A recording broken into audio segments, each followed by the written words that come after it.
మహిమ కలుగునుగా.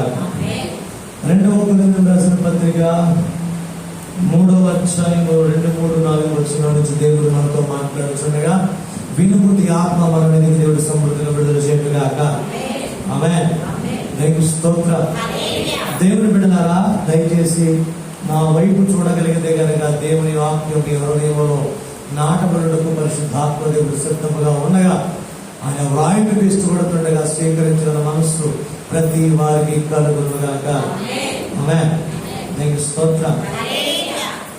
మా హృదయం మీద వ్రాయబడి ఉండి మనుషులందరూ తెలుసుకొనుచు చదువుకొనుచున్న మా పత్రిక మీరే కారా. దేవుని స్తోత్రం. మా హృదయముల మందు వ్రాయబడి ఉండి, ఎక్కడ వ్రాయబడిందట? హృదయముల మీద వ్రాయబడ్డది. మనుషులందరూ తెలుసుకొనుచు చదువుకొనుచు, మనుషులందరూ ఏవి చేయాలని ఆశపడుతున్నారు ఎవరంటే వారందరూ కూడా తెలుసుకోవాలని, రెండోది చదువుకోవాలని. నేను ఇస్తాను. మొదటి ఆశ ఏంటి అంటే ఏసైది అందరూ తెలుసుకోవాలని, రెండోది అందరూ చదువుకోవాలని. నేను ఇస్తాను. అందుకని ఏం చేస్తున్నాడట?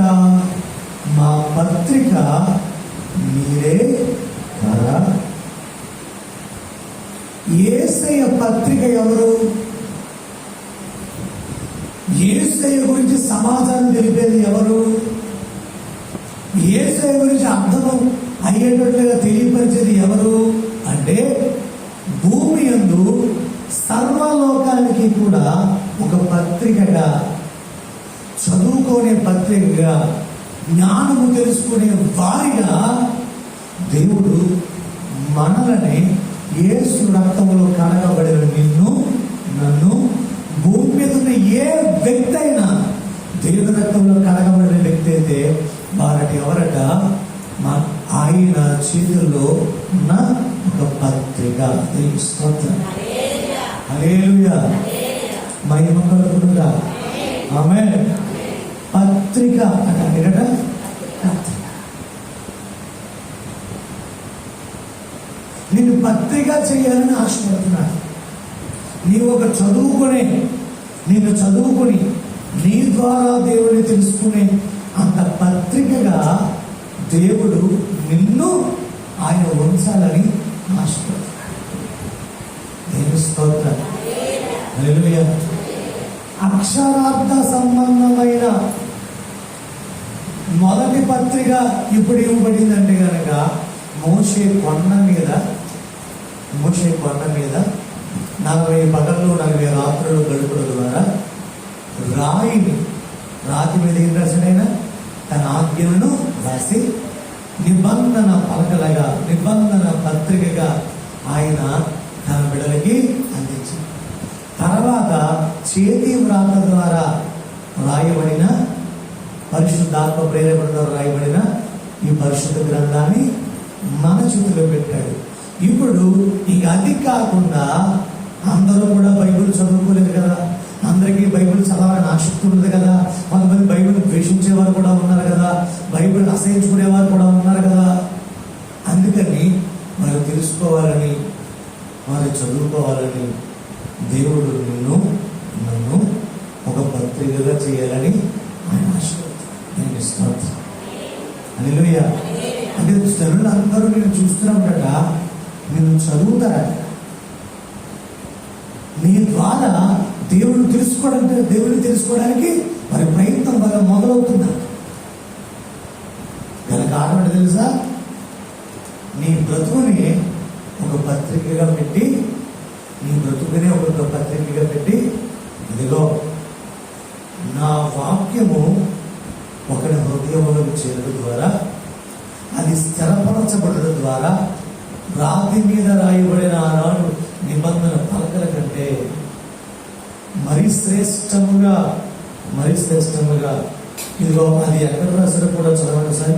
రాతి పలకల మీద కాదు కానీ సిరాతో గాని వ్రాయబడిన మెత్తని హృదయములు అను పలక మీద జీవము గల దేవుని ఆత్మతో.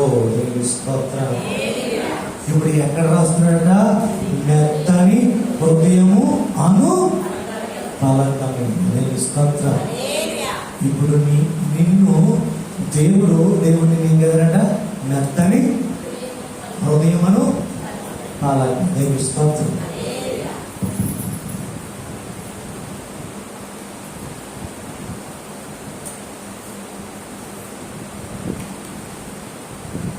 దేవుని మహిమ కలుగునుగా. ఆమేన్. మనం ఎవరట? మెత్తని హృదయమనే సీనాయి కొండ మీద రాసిన పలక మెత్తడిదా? ఎక్కడ రాశాడైనా? రాతి మీద. దీని మీద? రాతి మీద. ఇప్పుడు ఆయన ఎక్కడ రాస్తున్నాడంటే మెత్తని పలక, హృదయం అనే. అది రాతి పలకే, అది పలకే, ఇది పలకే. ఆ పలకకి ఈ పలకి కూడా తేడా ఏంటంటే అది రాయి, అది గట్టిది, కానీ ఇది మెత్తని. హల్లెలూయా. మహిమ కలుగునుగా. ఈ మెత్తని పలక మీద వెళ్ళారా? ఆయన చేతి వ్రాతతో నీ హృదయంలో వాక్యాన్ని రాస్తున్నాడు. స్తోత్రం. మహిమ కలుగునుగా. ఇలా వాక్య పరిచయం చేయడం ద్వారా, నీలోకి వాక్యం వెళ్ళడం ద్వారా ఆ వాక్యం ఎక్కడికి వెళుతుందట? మెత్తని హృదయం అనే పలక మీదకి వెళుతుంది. స్తోత్రం. హల్లెలూయా. మహిమ కలుగునుగా. ఈ మెత్తని పలక ఎలా ఉండాలి అంటే దేవుని చేతి వ్రాతకు సరిపడినట్లుగా, అందుబాటులో ఉన్నట్లుగా, ఆయన ఏ కొలతలతో చెప్పి ఉన్నాడో ఆ కొలతలు తగినట్లుగా ఈ హృదయం అనే మెత్తని పలకను తయారు చేసుకోగలిగితే కనుక, సిద్ధపరచుకోగలిగితే కనుక, ఇక్కడ రాసిన ఈ పలక మీద రాసిన ఈ లోపల వాక్యము నీలో నుంచి ఆ వెలుగు బయటికి విడుదల కావడం ద్వారా ఆ వెలుగును అనేకుల్ని ఆకర్షిస్తుంది కదా. అప్పుడు ఏం చేస్తారట? నీలో ఉన్న యేసయ్యను వారు తెలుసుకోవడానికి, చదువుకోవడానికి అవకాశం ఉన్నట్టుగా వెళ్ళారా?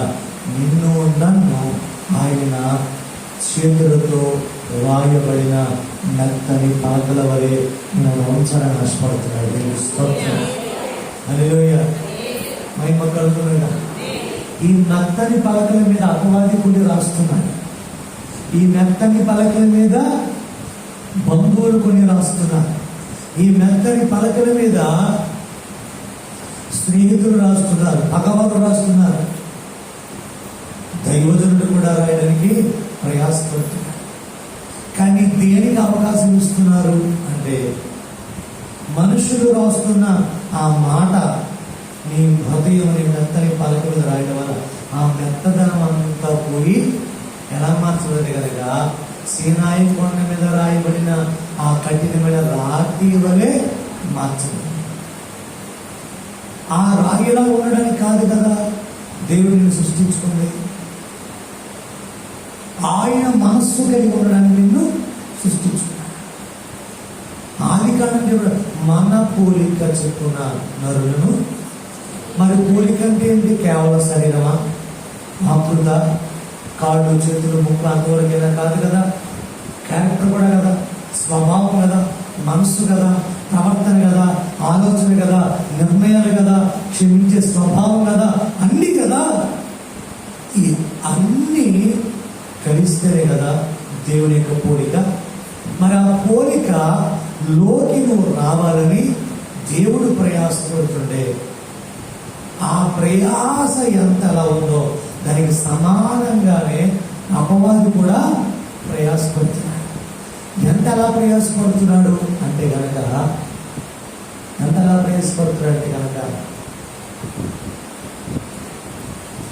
ఆ హృదయం నిండా కోపంతో నింపేస్తున్నాడు, ఆ హృదయం నిండా పగతో నింపేస్తున్నాడు, ఆ హృదయం నిండా పక్కవాడి అర్పణ అంగీకరించబడితే చంపేయాలన్నంత కయ్యను మనసు కలిగినట్లంత మనసు కలుగు చేయనట్లుగా హృదయాన్ని వాడు సంపూర్ణంగా స్వాధీనపరుచుకుంటాడు. కఠినమైపోతుంది రోజు రోజుకి. హృదయాలు మెత్తనిగా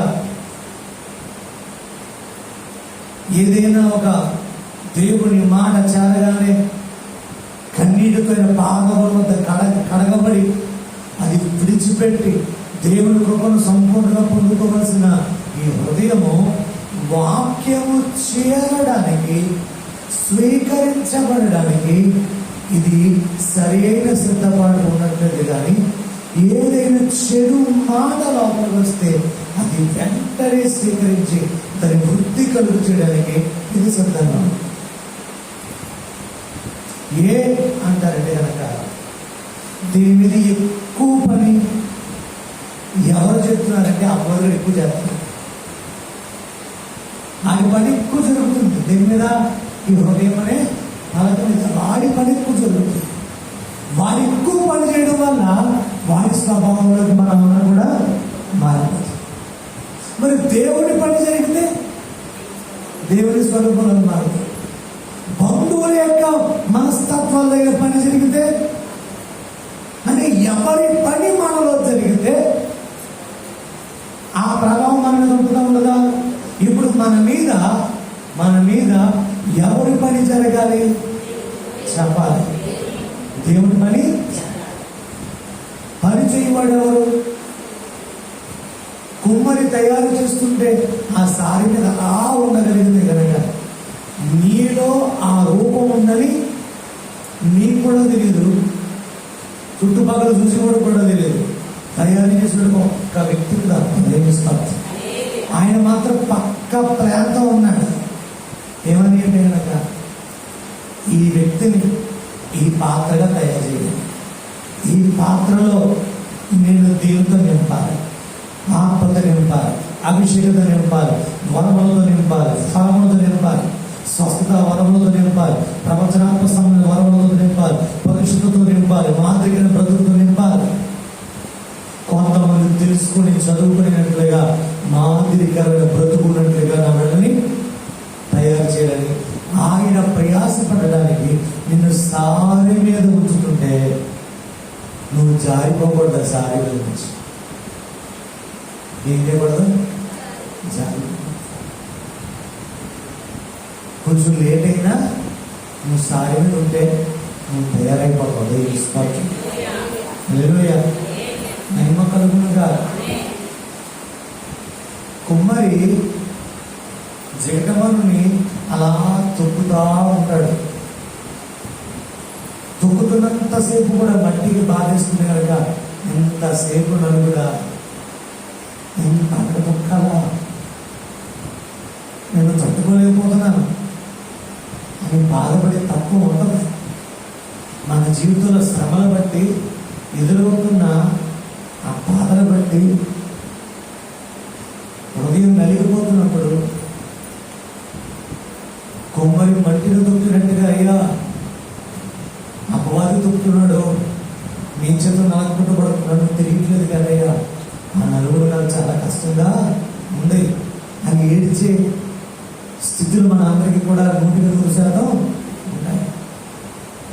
అపవాది చేత నలుగురు ఖచ్చితంగా అది రూపము తయారు చేయడానికి కాదు, అసలు రూపమే లేకుండా తయారు చేయడానికి వాడు పని చేస్తాడు.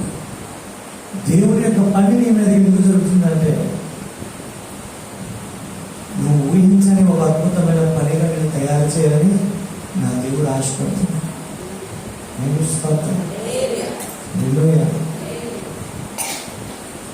నమ్మకంగా ఒక కుండ తయారైతే, ఒక పాత్ర తయారైతే యజమానుడు వాడుకునే అర్హతగా పాత్రగా మారగలిగితే, ఆ యజమానుడికి అందుబాటులో ఉండగలిగితే ఆయన వాడుకుంటా ఉంటాడు. కానీ అందుబాటు కాస్త ఒక్కసారి దుష్టుడి కనుక దొరికితే కనుక వాడు వాడుకున్నట్టుగా వాడుకొని నీకు పీటలు వచ్చినట్లుగా నీకు కాస్త నీలో ఉన్న ఆ శ్వాస పోయినట్లుగా, కాస్త కన్నం పడినట్లుగా, చిక్కిపోయినట్టుగా వాడు చేస్తాడు. దాన్ని కూడా దేవుడు వాడు ప్రేమిస్తుంది. హల్లెలూయా, మహిమ కలుగునుగా. ఒకరోజు కుమ్మరట ఒక కొండను తయారు చేసిందట. దాన్ని నమ్మకంగా వాడుకుంటున్నాడు. ఇది చాలా అందంగా ఉంది కూడా వాడుకుంటున్నాడు అని చెప్పి ఒక దుష్టుడు అసూయకుడు ఏం చేయాలంటే ఒక చిన్న కన్నం పెట్టాడు. ఏం పెట్టాడంటే చిన్న కన్నం. చాలా దూరం నుంచి నీళ్లు తీసుకుని వచ్చి తన ఇంటి అవసరాలన్నీ కూడా తీర్చుకుంటున్నాడు ఈ యొక్క కొండను తయారు చేసిన వ్యక్తి. ఆ కొండను భుజం మీద పెట్టుకుని మోస్తుంటే నిండా నీళ్లు ఉన్నాయి కదా, నిండా నీళ్లుంటే కాస్త పెద్దది కొండ కాబట్టి మోసుకుంటూ వస్తుంటే కనుక ఆ చిన్న కాలంలో నుంచి చుక్క చుక్క చుక్క చుక్క కొంచెం కొంచెం కొంచెం నీరు కారుతా వస్తుంది.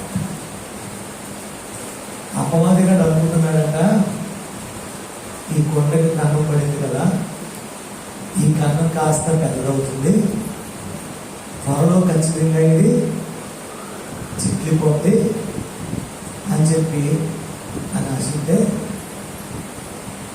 ఆ కుమ్మరి ఆ కన్నం పడింది కూడా చూసే గమనించే ఆడ ఆనందాన్ని పసిగడుతున్నాడు. ఎవడ ఆనందాన్ని? కన్నం పెట్టి చూసావా, చిక్కింటి చూసావా, ఆడ ఆనందం గమనిస్తూనే ఈ కొండలో మోస్తున్నాడు. మొత్తం దారంట నీళ్లు పడుతున్నాయి కదా. ఒక 3 నెలలకి ఆడెక్కడికో ఊరు వెళ్ళాడు. యోగు గ్రంథంలో వాడు తిరుగుతుంటాడు కదా భూమిలో. ఆడి బాబు ఈ కన్నం పెట్టడితో పోయాడు. ఓ 3 నెలల తర్వాత వచ్చాడు. వస్తే ఆ చుట్టుపక్కల ప్రాంతం అన్నారంట అప్పటి వరకు ఎడారిగా ఉందంట. వీడు వచ్చే సమయం మొత్తం పచ్చగా మారిపోయింది.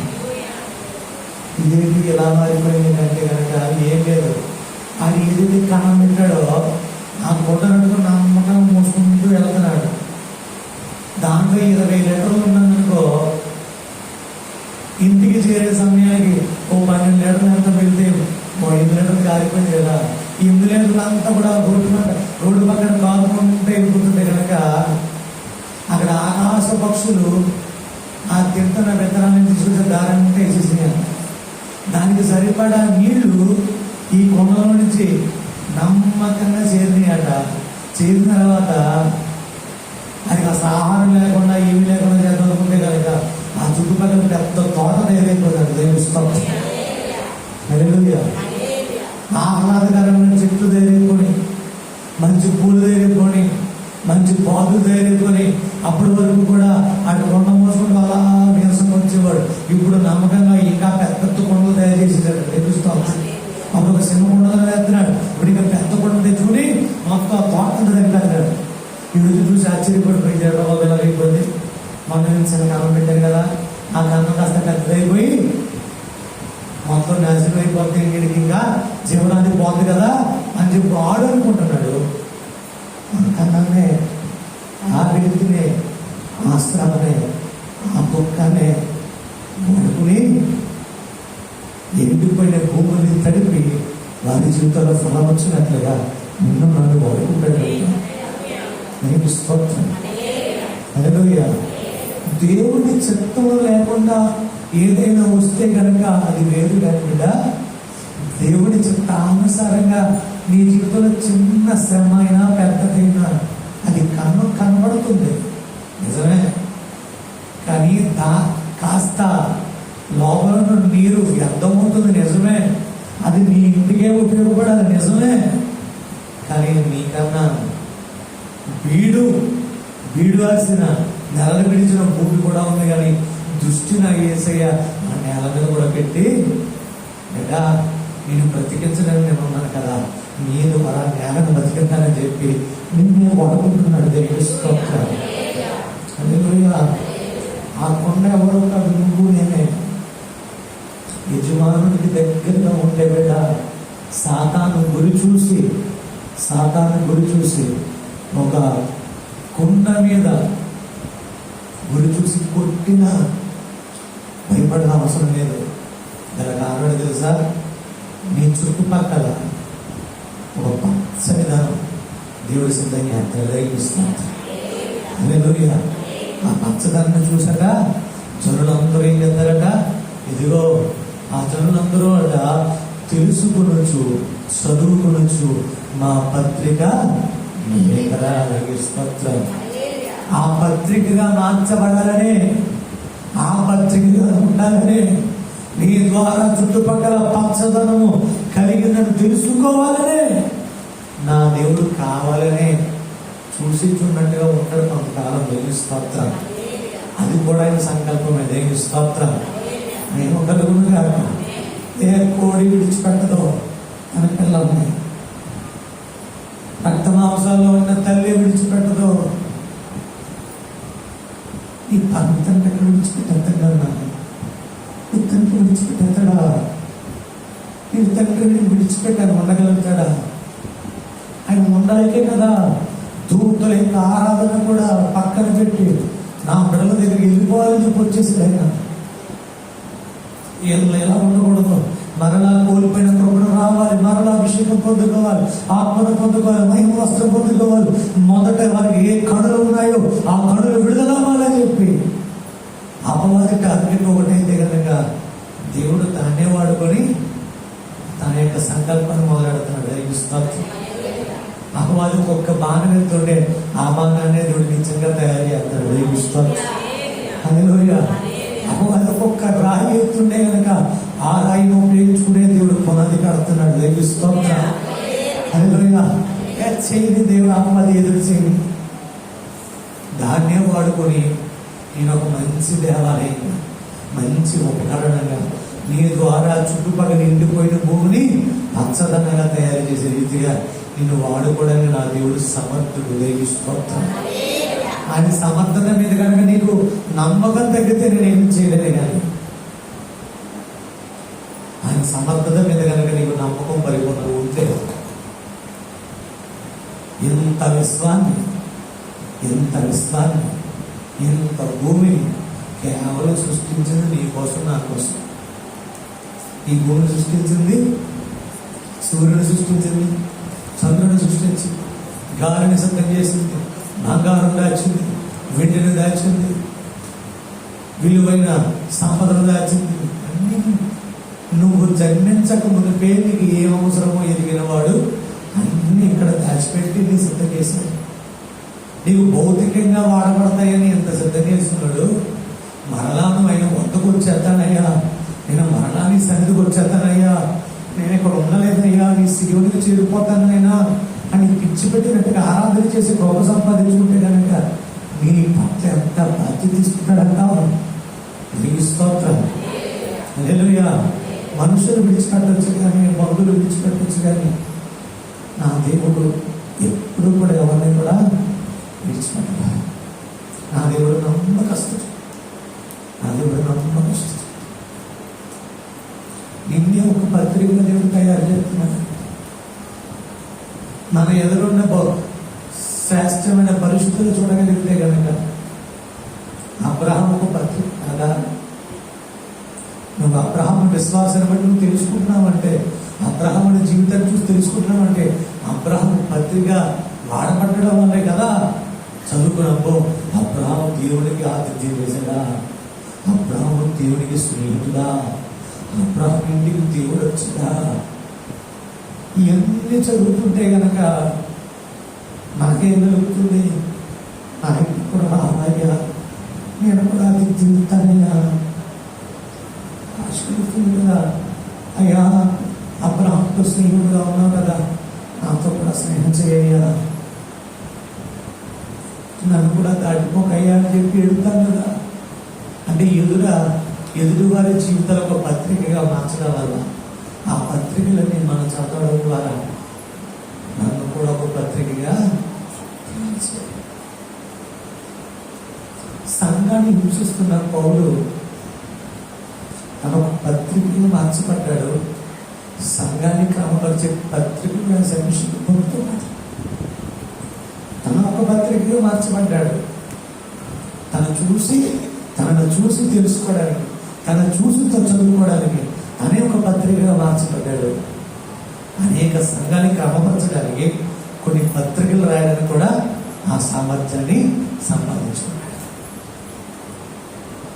మీకు స్తోత్రం. హల్లెలూయా. మహిమ కలుగునుగా. ఈ పనులు దేవుని ఆశలో తెలుసా? పరిశుద్ధాత్మ దేవుడు నీ ద్వారా నా ద్వారా జరిగించిన ఆశపడుతున్న అంశం ఏంటో తెలుసా? పరిశుద్ధాత్మ నింపుదల కొడుకు ద్వారా నీలో జరిగించాలని ఒక ఆశ ఏంటో తెలుసా?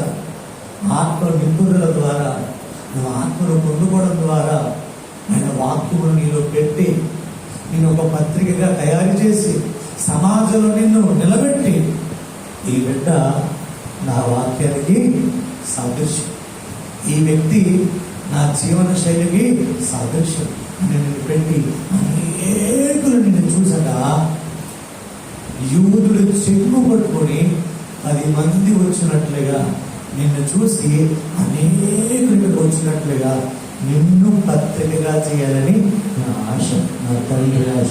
స్తోత్రం. హల్లెలూయా. మహిమ కలుగునుగాక.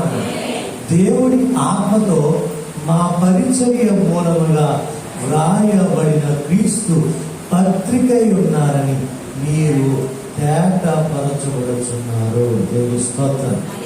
క్రీస్తు ద్వారా దేవుని ఎడల మా గిట్టి నమ్మకము. మా నమ్మకం ఏంటి? ఆత్మీయ తండ్రులకు నమ్మకం ఏంటి? మా సామర్థ్యమా? కాదు. ఆ మాట కూడా అక్కడ చూడండి. కాబట్టి మా వలన ఏదైనా అయినట్టు ఆలోచించుటకు మా ఎంతట మేమే సమర్థులము కాదు, మా సామర్థ్యము దేవుని వలనే కలిగి ఉపయోగిస్తారు. ఈ సంఘాన్ని తయారు చేయుట నా సామర్థ్యమా? ఇది దేవుడిచ్చిన సామర్థ్యం. పూటకి 318 మందిని గృహంలో పెట్టి పోషించుటకు దేవుడిచ్చిన సామర్థ్యం ఎవరికి? అబ్రహాము. యెహోవా యుద్ధములు చేయగలిగిన సామర్థ్యం ఎవరికి ఇచ్చాడు? దావీదు. అవునా? మొత్తం దేశాన్నే కాపాడగలిగిన సామర్థ్యం యోసేపు. ఇది ఎవరి వల్ల? సొంత టాలెంటా? దేవుని యొక్క సామర్థ్యం వలన ఇవన్నీ కూడా. ఆ సామర్థ్యం ఎలా కలిగింది వారిలో అంటే వారి హృదయం మీద వాక్యము రాయబడడం ద్వారా ఆ వాక్యం అనేకులు చూస్తున్నారు. దేవుని స్తోత్రం. మహిమ కలుగునుగాక. ఆమేన్.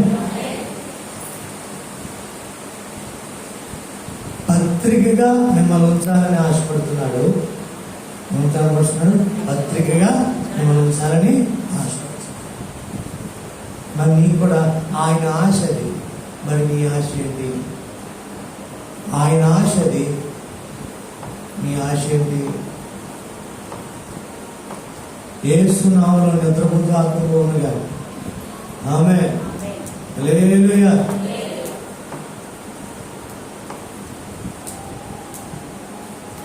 ఆయన ఆశ ఏంటట? ఆయన ఆశ ఏంటట? మన పత్రికగా మార్చబడాలి. పత్రికగా మార్చబడాలి. నిన్ను పత్రికగా మార్చడం ఆశ కలిగిన దేవుడు ఆయన నిన్ను తయారు చేయడానికి ఇష్టపడుతున్నాడు. నిన్ను ఉపకరణంగా మార్చడానికి ఇష్టపడుతున్నాడు.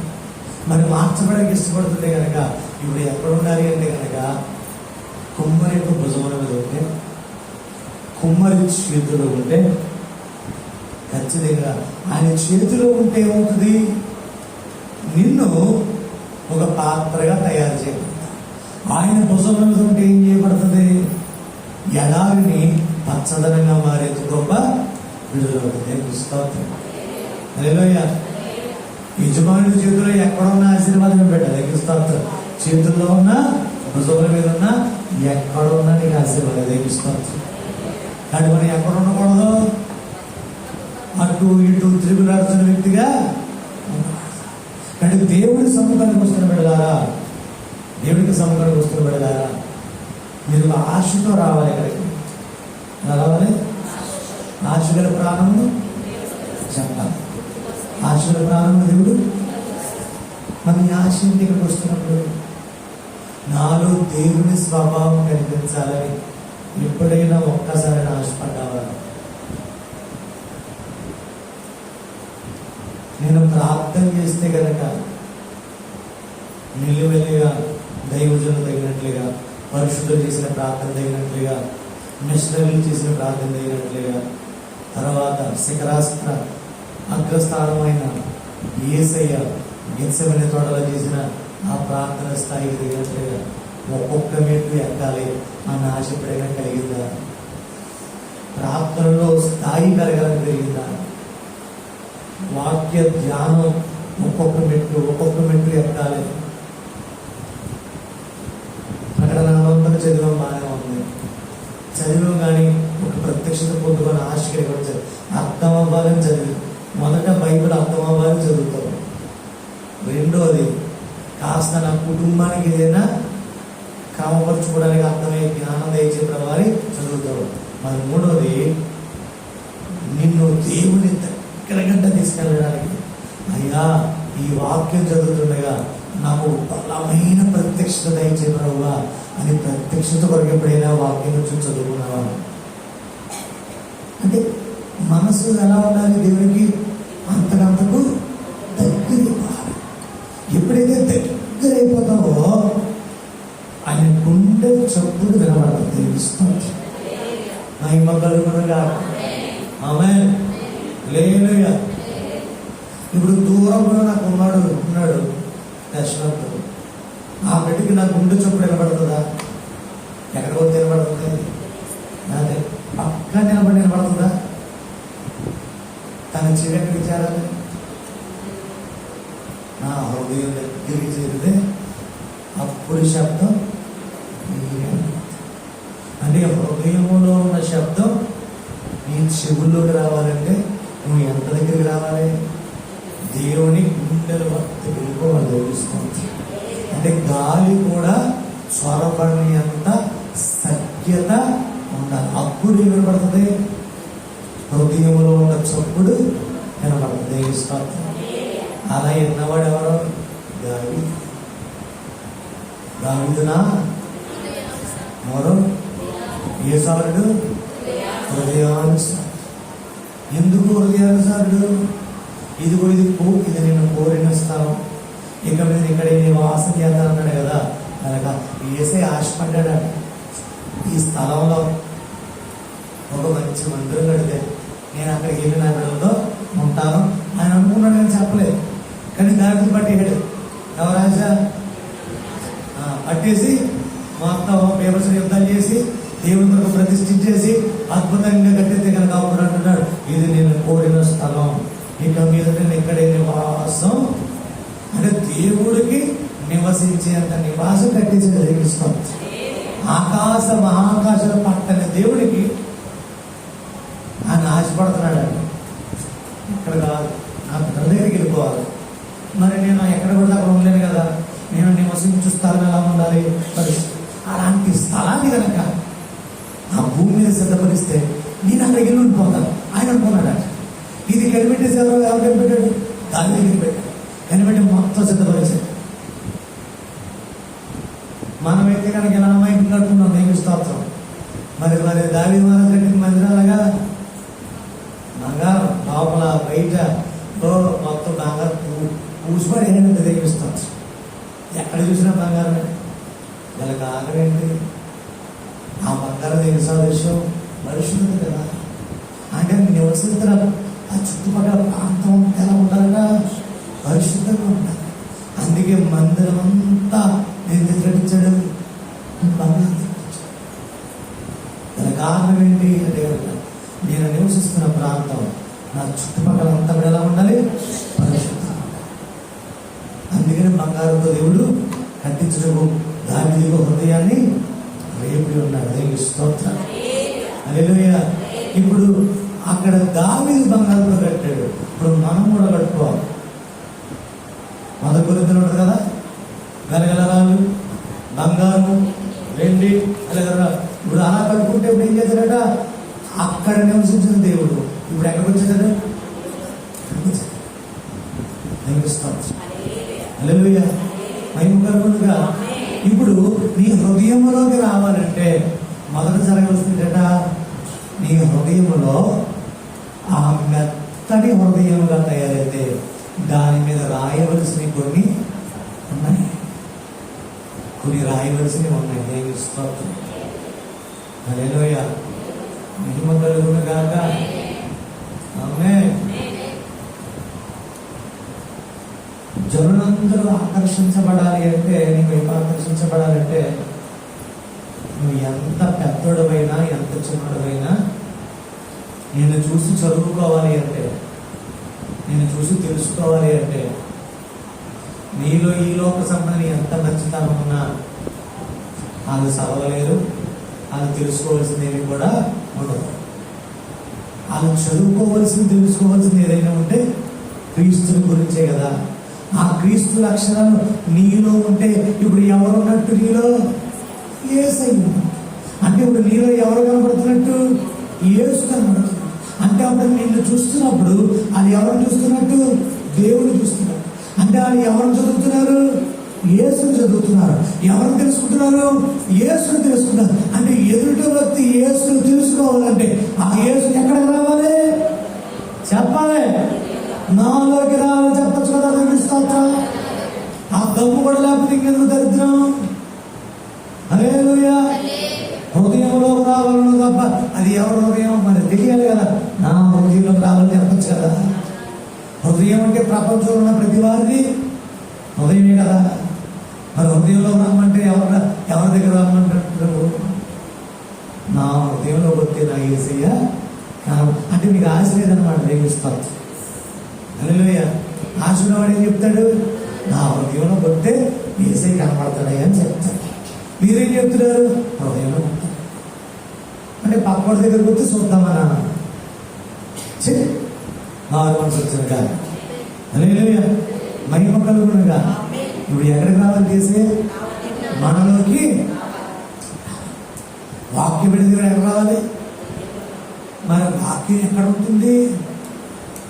ఎక్కడ పడితే అక్కడ ఉండదు కదా.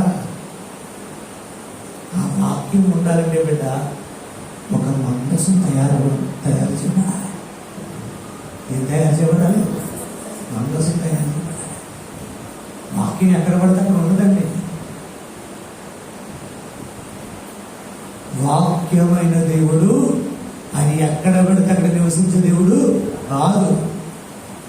రాతి పలకల మీదైనా మెత్తటి హృదయం అనే పలకైనా ఈ రెండు పలకలైనా ఆ పలకలు ఒక చోట ఉండాలి. ఆ పలకల మీద రాయబడిన ఒక చదవాలి. తెలుసుకోవాలంటే ఆ పలక ఎక్కడ ఉండాలంటే మందసంలో ఉండాలి. ఎక్కడ ఉండాలి అంటే నువ్వు ఎలా తయారు చేయబడాలి? ఒక మందసంగా తయారు చేయబడాలి. ఆ మందసం తయారు చేయబడి ఏం కావాలి? తుమ్మకర కావాలి. ఏం కావాలి? తుమ్మకర చూడడానికి ఏం అందంగా ఉండదు. ముళ్ళతో జిగురుగా కనీసం పట్టుకోవడం కూడా ఇష్టమైనటువంటి దరిద్రంగా ఉంటుంది.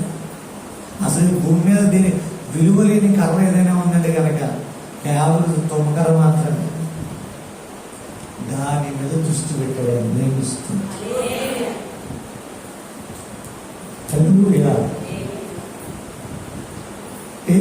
మీ రోజు గుడ్డుని ఎవరన్నా తవరటప్పి వెళ్తారు. ఎందుకు పనికిరాని తుమ్మకర్ల మీద దృష్టి పెట్టి అది తడపడానికి, అది నీరు ఫలించడానికి గడప కందుల వద్ద ఒక నీరు ప్రవహిస్తుందట. ఆ నీరు ఈ యొక్క షిత్తీము లోయలో ఉందంట. ఈ తుమ్మకర ఎత్తైన పర్వతాలు లేదండి, ఒక లోయలో ఉంది. ఆ లోయలో ఎక్కడో ఎండ అందక నీరు అందక అలాగే బిక్కసచ్చిపోయి ఉంటే కనుక దానికి ఎదగడానికి నీరు అందాలని ఆ ఎత్తైన సీయోను నుండి గడపల కమ్మల కింద నుండి ఒక నది ప్రవహిస్తుందట. ఆ నది షిత్తీము లోయలకు ప్రవహిస్తుంది. అక్కడ ఏముందంటే కనుక తుమ్మకథలు ఉన్నాయి. ఆ తుమ్మకథల దగ్గరికి ఒక నాలాంటి కాపరనే పంపాడు. ఆ లోయలోకి వెళ్ళాను. ఏం కనపడుతున్నాయంటే తుమ్మకాలు ఉన్నాయ్యా, దీంతో ఏం పని పడుతుంది అంటే నాకు పని నువ్వు వెళ్ళు. సరేనయ్యా, వెళ్తాలతో కొండలు పట్టుకెళ్ళా. సరేనయ్యా, నరుకు అయ్యా, నువ్వే కదయ్యా నీళ్లు పెట్టి పెంచావు. ఎక్కడి నుంచో అయ్యా గడప వద్ద నుండి సియోను గడప వద్ద నుంచి నీరు పంపి శుద్ధీయంలో పంపిదేవా, నీరు పెట్టిదేవా, ఇదిగు చేసావు కదయ్యా. నరకడానిక? అవును, నరకడం వరకే నీళ్లు పంపి. ఎందుకయ్యా అంటే కనుక నరుకున్నాను నేను చెప్తాను. మనసు కష్టంగా ఉన్నా మనసుకి కాస్త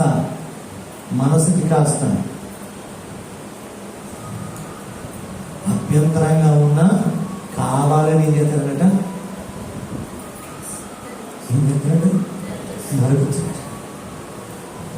ఎదిగిన చెట్లు ఏం చేస్తాడట? నరుగుతాడు. ఆ ముద్దులుగా జరిగిన దాన్ని తాడు పెట్టి లాక్కొస్తాడు. ఒక మైదానం ప్రాంతంలో లాక్కొచ్చు ఇటా నీకు కొలతలు చెప్తాడు. ఆ కొలతల ప్రకారం దాన్ని మరలా కొయ్యమంటాడు. సరే, ఈ కొయ్యడానికి పైన మిల్లు మీద పెట్టు, దానికి పొద్దునైన రంప పెట్టి మీద పెట్టి కొయ్యినట్లుగా పోయి. సరేనా? ఏం చేయాలంటే కనుక నీకు కొలత చూపిస్తాను బిడ్డ. ఆ కొలత రూపంగా ఒక మందసాన్ని తయారు చేయి, ఒక కరుణాపీఠాన్ని తయారు చేయి.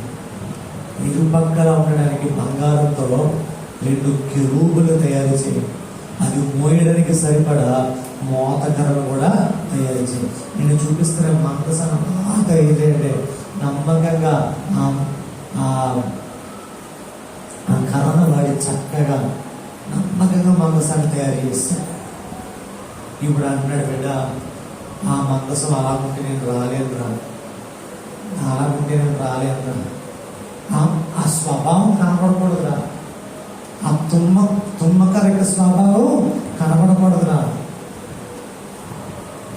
అక్కడ నేను కనపడాలి. నా విలువే కనపడదు తప్ప దానికి విలువ లేదు కదా. దానికి విలువ ఇవ్వడానికి నా బంగారం ఇస్తున్నాను. ఇప్పుడు లోపల బయట బంగారం పూసిగా ఉంటాయి. ఇది ఎప్పుడు పట్టించుకుని తుమ్మకరా. ఆ తుమ్మకరికి లోపల బయట కొడుతున్నాడు కదా. ఆత్మీయ బలములతో ఆత్మీయ ఫలములతో సమాజంలో సంఘములు అన్ని చోట్ల నీకు బంగారాన్ని పోస్తున్నాడు, విలువనిస్తున్నాడు.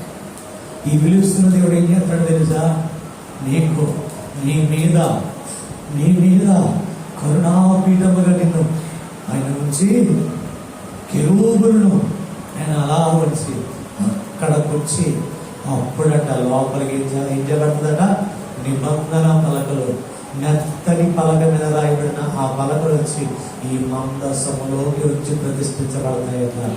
అప్పుడు యెహోవా అగ్గి ఆ కరుణాపీఠం మీద దిగి వచ్చి సర్వ ఇశ్రాయేలు ప్రజలతో జనులందరితో మాట్లాడుతుంది. దేవుని స్తోత్రం.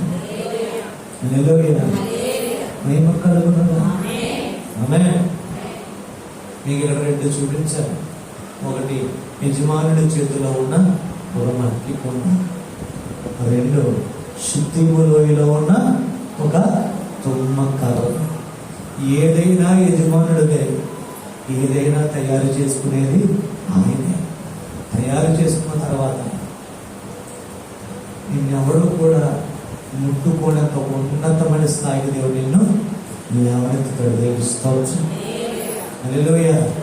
మహిమ కలుగునుగా. ఆమేన్. ఆ మందస్సునాలు తయారైపోతే ఏమవుతుందో తెలుసా బిడ్డ? ప్రధాన యాజకుడైనా మోషే అయినా ఆ మందసం దగ్గరికి రావడానికి కుదరదండి. సంవత్సరం ఒక్కసారే. మోషే కూడా అవకాశం ఎప్పుడట? సంవత్సరానికి. ప్రధాన యాజకుడు కూడా ఎప్పుడట అవకాశం? సంవత్సరానికి ఒకసారి. అంత ప్రతిష్ట, అంత అభిషేకం, అంత విలువను దేవుడు ఇస్తాడు. దేవుని స్తోత్రాలు. హల్లెలూయా. మహిమ కలుగునుగా. బయట బయటపెట్టడానికి విలువ ఉందా? ఉంది. గంగాలానికి విలువ ఉందా? ఉంది. కత్తెరికి విలువ ఉందా? ఉంది. ఆ బూడిదని ఎత్తే ఆ పాత్ర, ఆ బూడిదని ఎత్తే పాత్ర దానికి విలువ ఉందా? ఉంది. దీపవృక్షానికి, రొట్టెల పళ్ళకు, ధూప వేదికి అన్నిటికీ ఉంది. ఈ అన్నిటి విలువ వేరు, మందసం విలువ వేరే. స్తోత్రం. ఇది ప్రత్యేకమైనది. అన్నీ బంగారమే. అన్నిటి మీద యాజకుడు తన యాజకత్వం చేయడానికి అవకాశాలు, నిత్యం యాజకత్వం జరుగుతుంది. ఎక్కడ? ధూపవేదిక దగ్గర జరుగుతుంది, దీపవృక్షం దగ్గర జరుగుతుంది, సన్నిధిలో రొట్టెల బలి జరుగుతుంది, అన్నీ జరుగుతుంది. ఈ యాజకత్వం అంతా దేనికోసం అంటే కనుక ఈ మందసం దగ్గర మాట్లాడుతున్నాడు కదా ఎవరు? ఆ యాజకత్వం పనులన్నీ దేనికోసం అంటే ఈ మందసం కోసం దేనిస్తాం. మహిమ కలుగునుగా. మందసం ఎంత విశిష్టమైంది, మందసం ఎంత విలువైంది. ఈ మందసం గొప్పతనం తెలుసా? ఈ మందసం ఎక్కడుంటే అక్కడ దిగొచ్చి మనకు దయవిస్తుంది. అంటే ఏంటి? నువ్వు ఎక్కడుంటే అక్కడ ఆశీర్వాదం దయవిస్తావు. యోసేపును బట్టి అక్కడ ఉన్న ఫరోను అక్కడ దేశం ఆశించాడు కదా. అంటే ఇప్పుడు యోసేపు ఎవరు? మందసం వంటి వాడు దయవిస్తాం. అబ్రహాం ఎవరో? మందసం వంటి వాడు దయవిస్తోత్ర. నీవెవరో? క్రీస్తు పత్రికలు దయవిస్తోత్ర. యేసు చేత రాయించబడిన, అన్య జనులు చదవగలిగిన, తెలుసుకోగలిగిన, ఆయన చేత రాయించబడిన, తెలుసుకోగలిగిన నేను క్రీస్తు పత్రికలో, నేను క్రీస్తు మందసాన్ని దేవుని స్తోత్రం. నాలో దేవుని పలకలు ఉండగలిగితే కనుక నీ విలువ ఎలా ఉంటుందంటే, అమాయకంగా ఎవడైనా వచ్చి నేను టచ్ చేద్దాం చూసాడు అనుకో, ఆడ ఆన్ ది స్పాట్ చచ్చిపోతాడు. దేవుని స్తోత్రం. హల్లెలూయా. జారిపోతుంది అనుకున్నాడు ఎవరో, బండి మీద జారిపోతున్నాడు కదా. కానీ ఎవరు పడుతున్నాడు? ఎవరు పడుతున్నారు?